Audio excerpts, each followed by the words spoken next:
Hello everybody, Steve Ritter here again. Phyllis Stokes' son here for another day. I don't know if you've noticed, I don't know if it's taken or not, or if it has yet or not, but tweaked the title of the channel to Phyllis Stokes and Son. So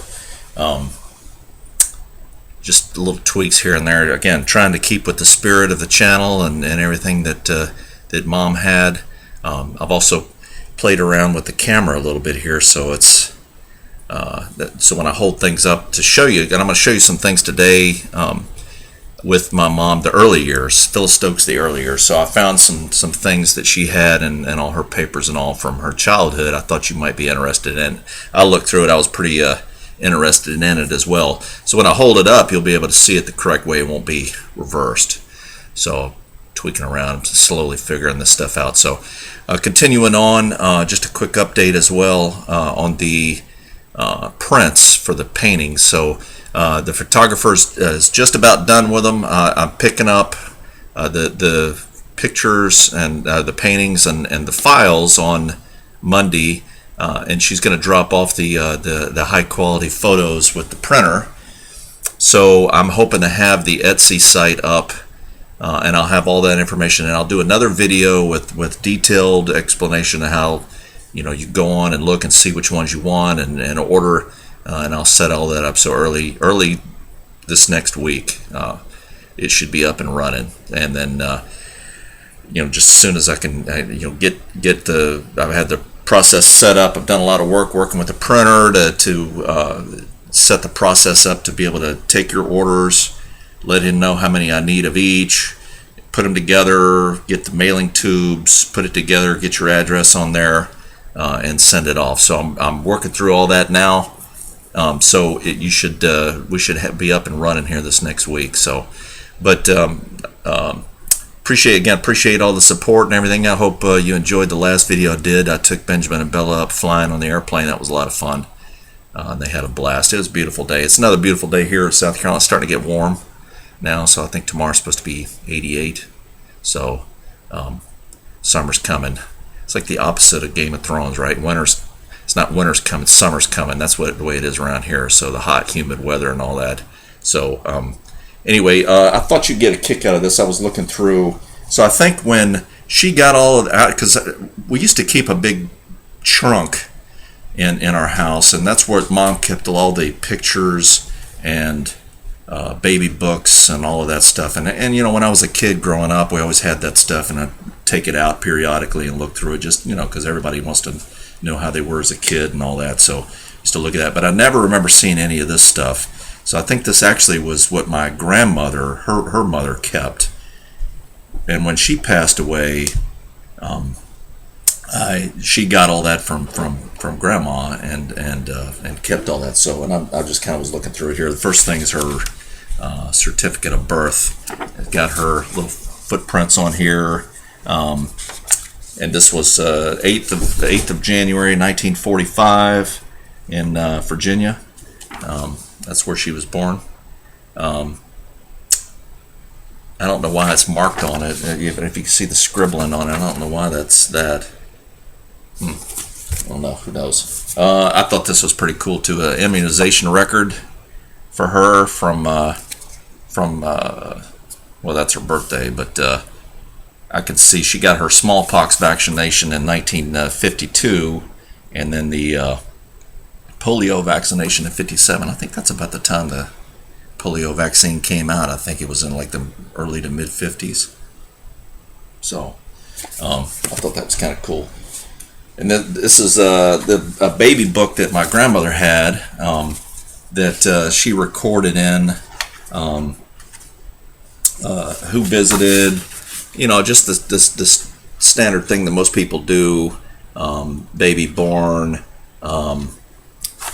to parents. And Mom was 7 pounds and 8 ounces. I'm kind of reading it the same as you were. So 21 inches long. That's about the size of my kids were. I guess that's the way most kids were. And like most babies, her eyes were blue when she was born, and they turned brown. So she had brown eyes and brown hair, as I do. and some people that came to visit her. Obviously, her husband, my grandfather, but Sybil Chisholm, that's her sister, Sybil, and some grandparents. Let's see if there's anything else here. She recognized her mom at 4 months. She walked at 10 months, which I thought was pretty interesting. That's like my son Benjamin was the earliest one to walk in our family. I think he was about 10 months too when he started walking. So, and then kind of a breakdown of the family tree. I never met my grandfather on her side. Emery was his name. I never met him. He died in 1960, I believe it was. He got complications with pneumonia. He had developed pneumonia when he was in the hospital. I think he had the flu or got a bad case of the flu or something, developed pneumonia in the hospital and passed away in 1960. But just, a little bit of, grandparent. And Mom went over a lot of this, when I went to visit her a few months before she passed, and she talked a lot about just family, because it interests me. The older I get, them, everybody wants to know, hey, where do I come from,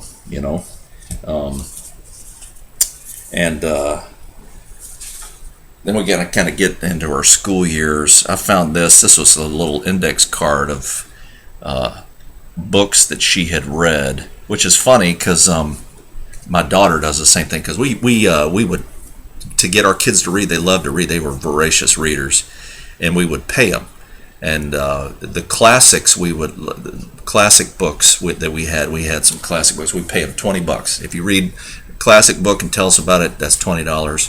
And any other book was a penny a page is what we'd pay them. So my daughter would write down the books that she had written and how many pages it was, and that was kind of, we didn't pay them an allowance, we paid them to read. And voracious readers, they still are. They still read all the time. So. Kind of starting here with first grade. This is her report card. They were living in North Carolina at the time. They're at Eagle Springs, North Carolina. No grades or anything on the inside. The grades on the backside. She did pretty well. So all A's and B's. Yeah, there's no C's there. And she was promoted to grade 2. And there's my grandfather's signature all the way down. It's kind of nice. Second grade, good grades, continues to improve. She's doing fine. She was always a good student, always good, nice check marks there, doing just fine. Work continues to improve, and she was passed on to the third grade. Very nice. She gets to the third grade. Satisfactory progress, doing fine. She was passed on to the fourth grade, and doing fine, continues to improve, showing improvement, doing fine, good marks all the way across, very nice. That's fourth grade.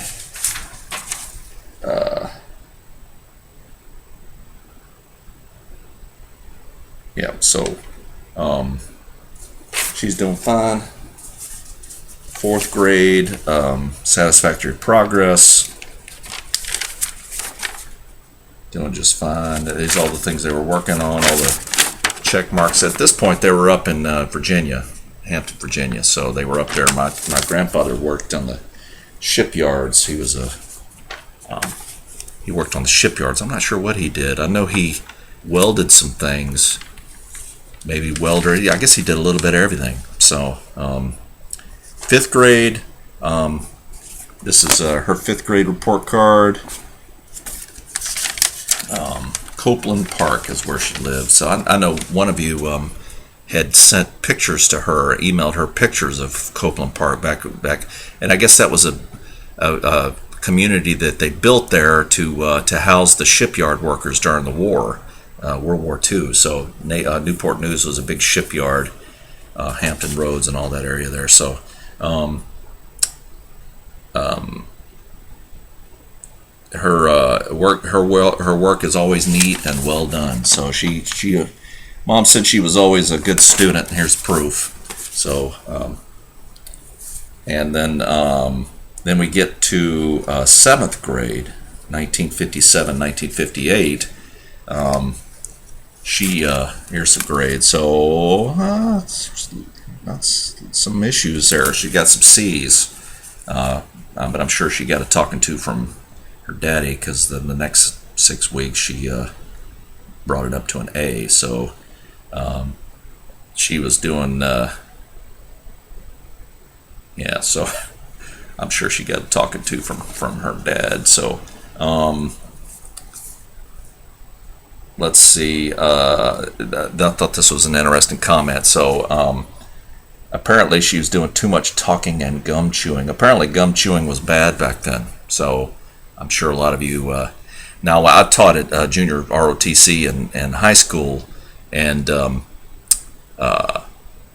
I guess I never had a problem. I guess it's not as big a deal now, as long as they get it in the trash can or don't stick it underneath the desk. But anything that'll keep them awake is kind of the way it is now. But apparently that was a big deal, chewing gum in class. So a couple of comments about gum chewing. Apparently her and this teacher didn't get along very well. So I thought that was interesting.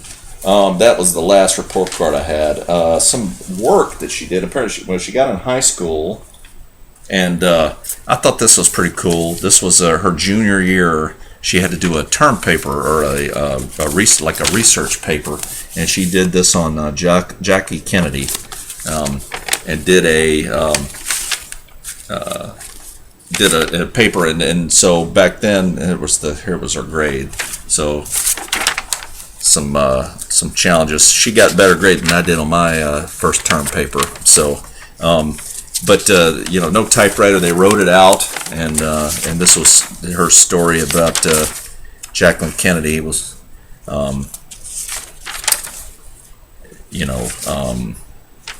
just a research paper on that she got from books, and it's just pretty standard. Just who she was, history of it. So apparently, as I guess most young ladies back then, that Jackie Kennedy was pretty glamorous, and everybody wanted to be like her, and the whole Camelot thing.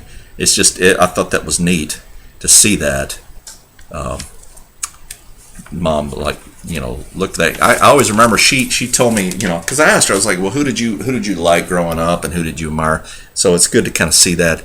I remember her, talking about. I was talking with her one time about music, and all these great groups from the 50s and the 60s, and I was like, well, who did you really, what singer did you really like? And she's like, I just thought Mick Jagger was all that. I'm like, Mick Jagger? I couldn't, I just couldn't imagine that. Mom and like a wild rock star Mick Jagger, huh? All right. So I thought that was pretty funny. Here was a diploma from her high school. She graduated in 1963. Here's the commencement program from that graduation. So I thought this was kind of cool, because lots of hymns, lots of can you see that? Lots of I think the one in here, there's right here there's a sermon. So imagine these days, high school graduation, getting a sermon from a pastor. Who could imagine that these days? Isn't that the shame? And that some people probably need it. Climb Every Mountain from The Sound of Music, Rodgers and Hammerstein. So I guess that was like contemporary music then, huh? I think that's when the movie came out. Sound of Music was 63, I think, or 62. Thought that's kind of cool. And there's a little. I guess they did little mini diplomas from high school as well. So I found that. Thought that was cool. And then this was the graduation announcement with a little card, just like I had back in the day. A little graduation announcement here, West End High School, and senior class, West End High School. She kept that. 1963 she graduated. So and that was that. And then this was, well, I'm going to go backwards a little bit. So this was from junior high graduation in 1960. Little,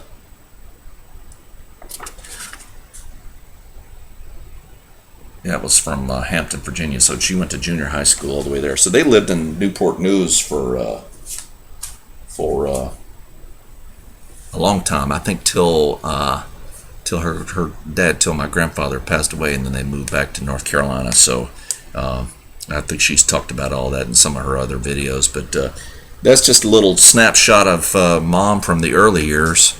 I thought you'd appreciate that. Things that I discover and see and learn. And, I think about that sometimes, and I try to do that with my own children, to talk with them about who I am.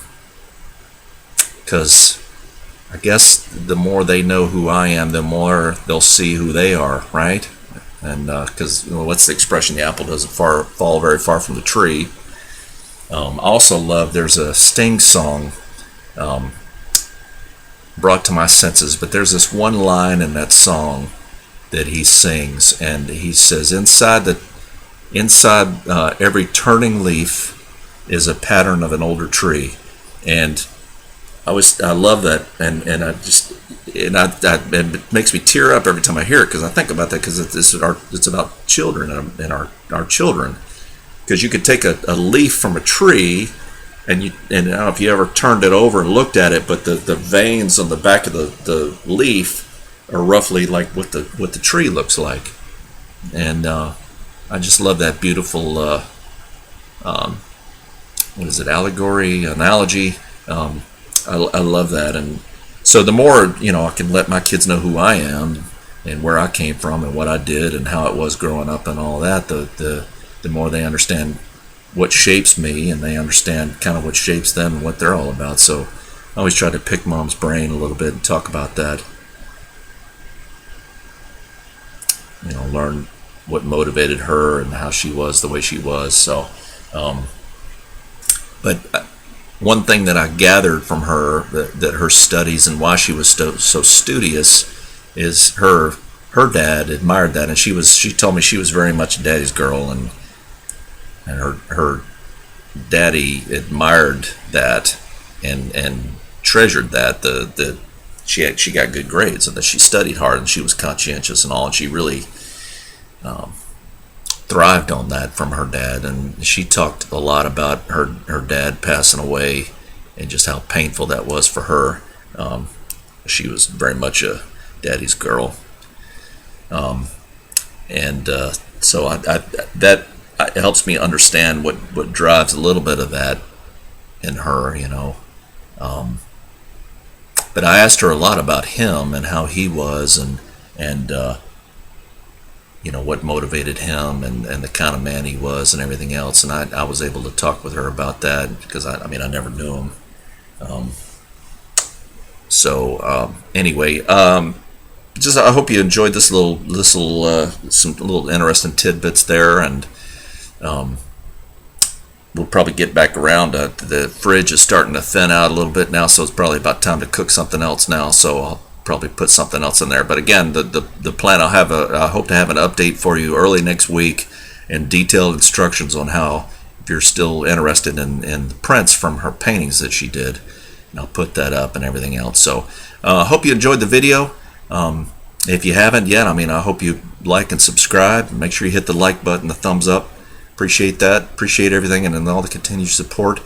I noticed nobody haven't really said anything about it yet, but I got tired of the Corona haircut, the Corona hair. So my wife cut my hair, and she used to cut it all the time when I was in active duty, and she cuts it better than anybody, actually, and I'm really happy with it. So it's a lot shorter. So I was hoping she'd cut only the gray ones out, but she missed all of those. So this still seems to be way too many.